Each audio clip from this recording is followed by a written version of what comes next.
Good morning, YouTube man. I'm on the Rachel page, aka the Emperor of WMA Talk, coming to you live on YouTube. Well, folks, you know what? I just got an interview this week.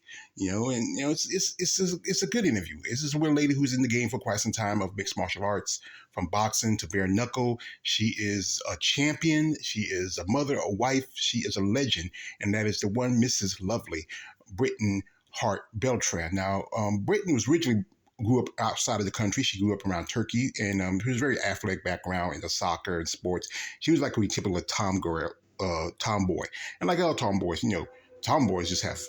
I've learned my experience. Tomboys usually the finest girls, great, good in shape, everything like that. But after she got her master's degree, she got into a financial situation. So she got into fighting, which was a way to pay for her bills and stuff like that. And then she boxed for a good while. She had a good amount of some losses in her career.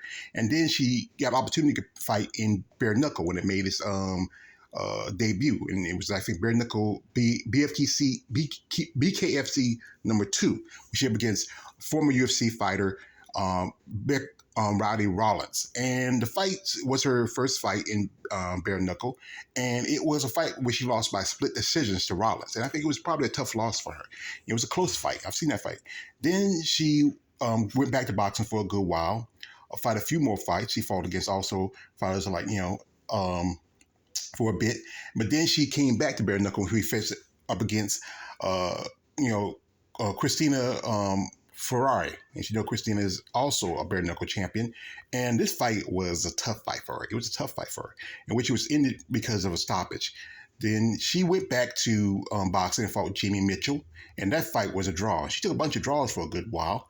And then she also got an opportunity to come back again and to fight in bare knuckle, where she fought against Rendon Ekholm. And she defeated Ekholm. At that fight, that was announcing the coming of Paige Van Zandt to bare knuckle, and she and Paige had a little square off. These two ladies didn't get along too well. I mean, Paige was very popular in UFC, and then this is supposed to be her bare knuckle debut, but she really put on clink. Paige, just wasn't ready for how tough and vicious Britain was, and she just put a click on it, and she gave Paige her first L.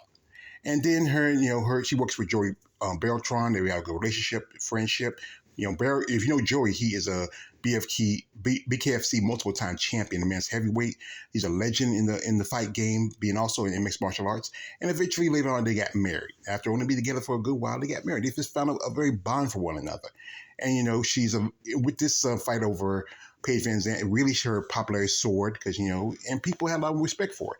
She's really about this passion of fighting. She also fought Jenny Savage a while back with a first round, TKO, put the girl out, And next up, she fought against another former UFC fighter, Invicta fighter, Pearl Gonzalez. I'm a big fan of Pearl. And me with this fight, I was rooting for Pearl. And I felt like Pearl won. But you know what? As a fight is a fight. It's always a close call. You never know how it goes. But like I said, next she gets another shot again at Christina Ferrari for 125 in championship. And that fight went the distance.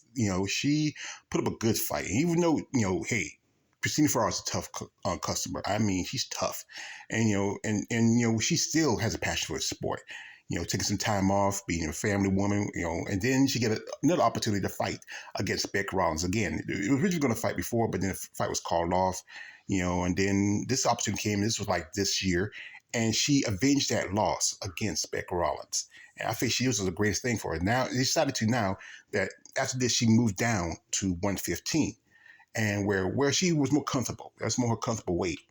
And, she just recently had a fight against Sarissa Sagala. Her. She was also a fighter who was kind of like Paige Van Zandt, popular. She had a couple losses, but she did have a win. And she defeated Sagala to become the new women's strawweight BKFC champion. And I think she fits for her. I mean, it's just like when UFC, you only had, bringing women, you only had the bantamweight division. Now you have 125 other divisions. But like I said, she's a very passionate lady, very intelligent woman. She's about this sport. She's about this life. She's a wife, a mother, a stepmom. it's a extended family with her and Joey, and they are a partnership, come together and both being in part of the same organization. It's a good thing you find someone who has the same passion for you. But like I said, Brooke is an amazing lady. I follow her on social media. Also, I watch her fights a few times here and there, and there's some interviews. She really gives a great story about herself, what she's been through, where she's gone, and what she has done. It's really passionate. This is why I love to give ladies like this an opportunity to tell their story. So anyway, the interview will be tomorrow at 2:30 Eastern Standard Time, 1:30 Central, 12:30 Mountain, and 11 a.m. Pacific. So come check us out. Ask questions to the champ. What's her plans in the future? Who's the next opponent? What she wants to do outside of bare knuckle? Or she consider going back to boxing again. That's the good opportunity for her. She has a great look to a great style about her. I think her personality is very, very outspoken. You gotta respect that, especially in the fight game. It's hard for women to get respect when people say a woman who's outspoken says that, oh, she's a bossy chick, yeah, yeah, yeah, and all the other word and B stuff like that. But the fact is, you gotta respect a woman. She has to be confident. She has to prove herself. If that was a man, you wouldn't say the same thing as you would say about a woman. But like I said, I think she's a great lady. Like I said, come check us out tomorrow. Be respectful, ask questions, and also acknowledge her not just as a woman, as a wife, a mother, and an athlete. Anyway, this has been all the way to page, aka the Emperor of WWE Talk. Like, don't like, subscribe. I'm out.